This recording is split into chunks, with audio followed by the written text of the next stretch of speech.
السلام عليكم ورحمة الله وبركاته. مقال كان وحو كسابسين هاي دقمة هرواء قاصة سوق حولها وددان وودد الصوص waxaan rabaa inaan idin tusiyo dhulalka qaababka loo cabiro inaysan isku mid ahayn. dadka qaar waxay u maleeyaan dhulka in balogyo uu ku fadhiyo 8 boosba inuu isku imaado oo dhulku saas uu cabiran yahay. Cadeen buuxda idin haya waa isla tirinaynaa. waxaan dhaxmari doonaa xaafad ka tirsan degmada Hirwaa ee suuq xoolahana la yiraahdo.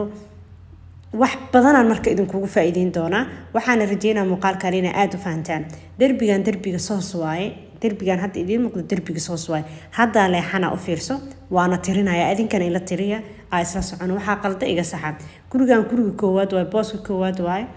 booska labaad waaye. waxaan maleynayaa inay laba boos yihiin. kan saddexaad waaye, kan afaraad waaye, kan waa booska shanaad, kan waa booska lixaad, kan waa booska toddobaad. masaajidka marka imaano waa laba boos 8 9 boos wadana wax wadana ma soo dhaxmarin oo ujeedaan 10 kana ku ah inay ka bataan waa macquul. kan waa laba boos 11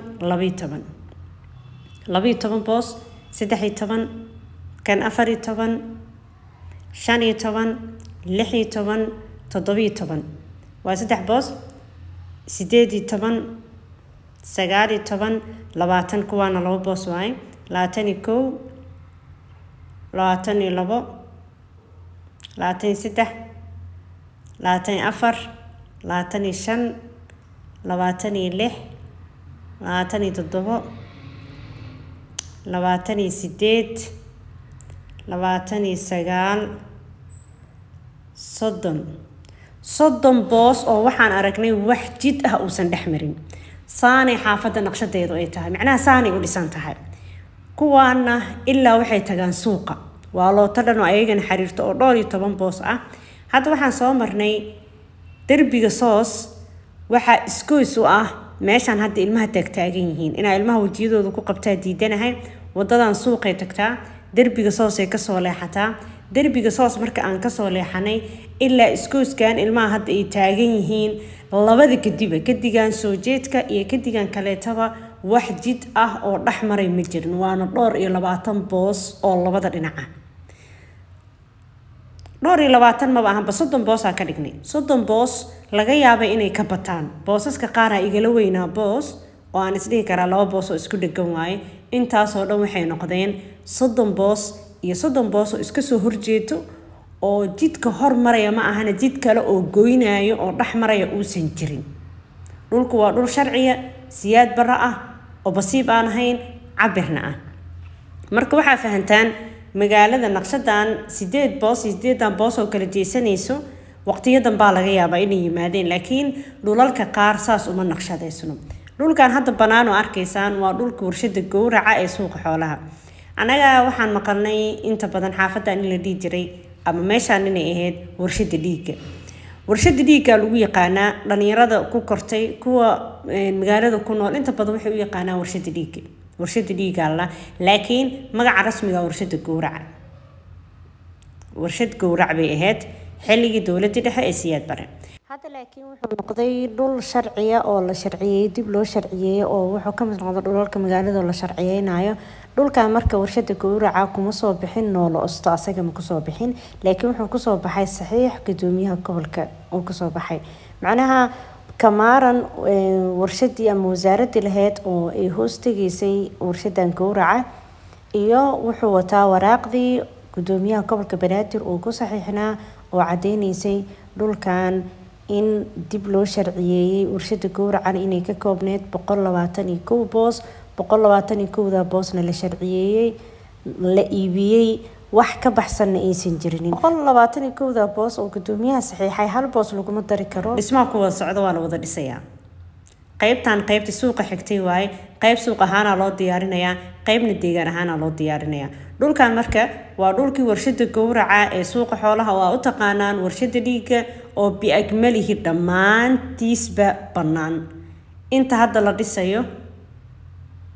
dhulkii gowracay ku jirtaa, inta banaanna dhulka gowracu ku jira. dhulkan inta badan waa la kala gadgatay balooga koowaad laga yaabaa in wax laga helo laakiin inta badan balooga labaad waa la wada gaday waxa ogaataan marka dhulalka naqshadahooda iyo qaabka u dhisan yihiin inuusan isku mid ahayn waxyaabaha qaladaadka dawladdu ku keenayo oo dhibaatada dadku dawladda loogu diraayo waxa weeyaan dadka nool-ostada ma aqriyaan nool-ostada dadka soo qaatay mashruuci markay la yimaadaan baaritaan ma sameeyaan waxa la sameeyo waxay dhacdo marka oo magaalada inta badan ka dhacdo qolo mashruuc soo qaadatay oo dhulka ay soo qaateen uu noqday tusaale ahaan dhulkan oo kale 121 boos inay ku darsadaan dhul dheeri ah kow dawladdu way sumcad dareynayaan oo macnaha dadka waxa dawladdu ku diray waxa weeyaan markay dhul dheeri ku darsadaan dadka dhulka dheeriga lahaa dhulkoodu waa sharci inay u doodaan inay dawladdi yiraahdaan hana laga qabto hadii wax laga qaban waa inay xitaa dawladdu ku qadfaan ee wax ka sheegaan imaanayso marka dadkan dawladda ka hoos shaqeynaya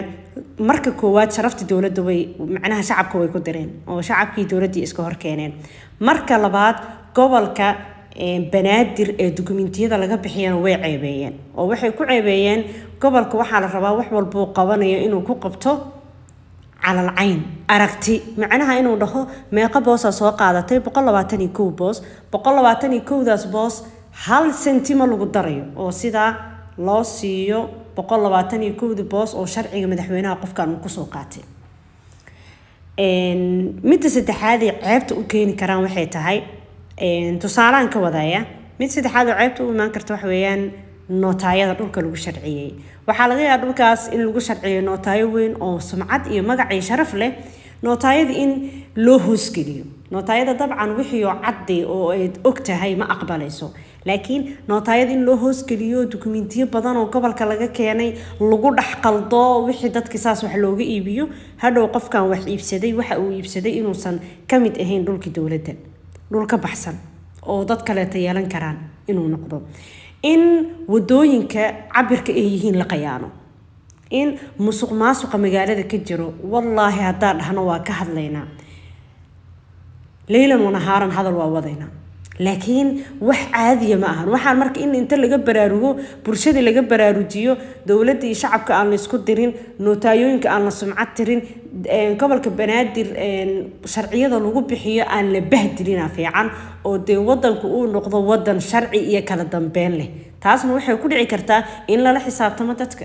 la xisaabtan inuu yimaado shakhsi walba xad gudub sameeyay in lagu la xisaabtamo wixii uu ku xad gudbay dhulka naqshada uu leeyahay waxay ka kooban tahay 121 boos gudoomiyaha gobolka banaadir intaas uu saxiixa intaas uu saxiixay hadii aan lagu ekaanin ee wax ziyaada lagu daro gudoomiyaha sumcadiisa lagu ciyaaray dada la dulmiyay shacab oo muwaadiniinta marka shaar dawladeed lagu dulminaya maxaa dhacayso dadkii iyo dawladda in la iska hor keeno in qofka uu ka baawar sareeyo dhan dhaqaale ama dhan military inuu dhaco taa waxay burburinaysaa dawladnimo magaceeda laana dawladnimadu waa wax loo siman yahay qofka daciifka ah iyo qofka milyaneerka ah ay u siman yihiin qofka aan hubaysnayn iyo qofka hubaysanna ay u siman yihiin oo cadaalad ay ka jirto mid kale waxyaabaha dadku ay fududeysanayaan laakiin sharci ahaan waxa weynka ah waxa kamid ah dhulka axaadiista nabiga sallallahu alayhi wasallam waxa lagu tilmaamay inuu nabiga sallallahu alayhi wasallam hal taako oo aadan lahayn hadaa dulmi ku qaadato maalinta qiyaamo waa lagu saaraya arlada dhan culeyskeeda lagu saaraya arlada dhan iska daay halka taaka xitaa caradeeda ma qaadi kartid haday dusha laga saaro waxa sameynaysaa aafo ama xoolo xaaraan ah oo faracaaga aan ka harin aan ka baabi'inin sababtoo ah dhaqaalaha waxaas aad ka samaysid awlaadaada biil ooga dhigi doontaa guriga uga iibin doontaa ganacsiga uga furi doontaa waxaana ayaga dib ugu noqonayaan gadaal adiga caasi kuugu noqonayaan amaba ayaga isdili doona ama cudurro halis ah adiga iyo ayaga idin asiibi doono waxayna ka dhalanaysaa dulmiga la dulminayo dadka masaakiinta ah qofka miskiin markii lagu dhaho ma ahan qofku de inuu ka liito ka hooseeyo laakiin hadaa uu isticmaashid siyaasad adigana ilaahayna uu ku ogiyo qofkaana uu ku fahmayo laakiin wax unaad ku xalaaleysanaysa been ah waxa dhacayso qofka asagoo ku ogaa dulmisay ilaahayna marqaati uu kaaga yahay laakiin waxa ku gacan qabtay waa dawladda shaarka aad ka haleynayso dawladda adiga sumcadeeda aa baabi'inayso aa qofkan ku gacan qabatay laakiin si kale uga awood badnid kama hanti badnid kaliya dawladda ku gacan qabatay adigana shaarka dowladdan waad haleynaysaa shaarka dowladdan waxbaa ku baabiinaysaa ومعناها باورا ku adeegsanay almuhim dhul waxa lagu yeeshaa documenti ama deegaan qofka inuu meeshan waligi deganaa oo goofaha kale dadku wixii ku milkiyaan inay gooflay waligood meesha degan ahaayeen saasa milkiyada lagu siiyay dadka meeshan deganaa 121 boos wixii ka baxsan oo hadda naqshada 126 boos ay qaateen wadooyinkii la cunay dhulal dheeraad ah meesha laga cunay waxa soo dhan wixii suurta galiyeen dhulka inuu bato 126 boos oo noqdo 126 boos shanta boos oo dheeriga ah marka dadkii deganaaba ku xaq leh xitaa xaq uma lahan kuwa hadda qaadanay leena kuwa hadda qaadanaya 121 boos la soo siiyay hal boos oo ziyaada meesha haday ka soo saaraan nootayada waxa laga yaabaa inay wax isdaba marsiiyaan inay gudoomiyaha gobolka Banaadir waraaqdan uu soo saxiixay sumcadiisa ku ciyaaraan gobolka laftirkiisa dokumentiyada laga soo bixinay inay sumcad dareeyaan waxa soo dhan ayagu sameeyay haddana xaaraan qadcana inay ku tahay dhulka dheeriga ah ku darsadeen ama jid ha ka cunaan ama dhulka dheeriga ahaayo dadka ay ka kiciyeen ha isticmaalaan dhulkaas dad deganaa hal taako ma banaaneen oo aan dad deganeyn dadkii deganaayba oo xaq leh 121 boos wixii ka baxsan dadka deganaaba xaq u leh waxayna xaq ugu yeelanayaan sharciga islaamka oo ah axaadiista nabiga sallallahu alayhi wasallam inay cadeysay